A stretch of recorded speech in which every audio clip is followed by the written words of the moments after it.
Ngayon, dumarami ang mga naaresto. Ano nga ba ang standard operating procedures ng mga pulis pagdating sa pagdakip ng isang suspect? Alamin sa report na ito. Ayon sa Philippine National Police Operational Procedures, lahat ng uri ng pag-aresto ay dapat nakabase sa isang valid na warrant of arrest. Maliban na lang sa ilang pagkakataon na pinapayagan ng batas ang isang warrantless arrest. Sa Section 1 ng PNP Operational Procedures, nakasaad na walang karahasan o unnecessary violence ang gagamitin sa pag-aresto. Kung sakaling magkaroon ng armed confrontation, makatuwiran dapat ang puwersang gagamitin sa suspect na sapat lang para hindi na siya makapanlaban.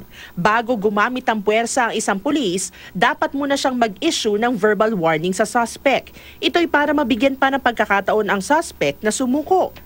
Pero sa mga pagkakataong may banta na sa buhay ng pulis, maaari nang gumamit ang puwersa sa suspect kahit wala nang ini-isyong warning. Sa paggamit ng puwersa, kailangang isaalang-alang ang bilang ng mga suspect, ang gagamiting armas, ang pisikal na kondisyon ng aarestuhin at maging ang lugar kung saan aarestuhin ng suspect.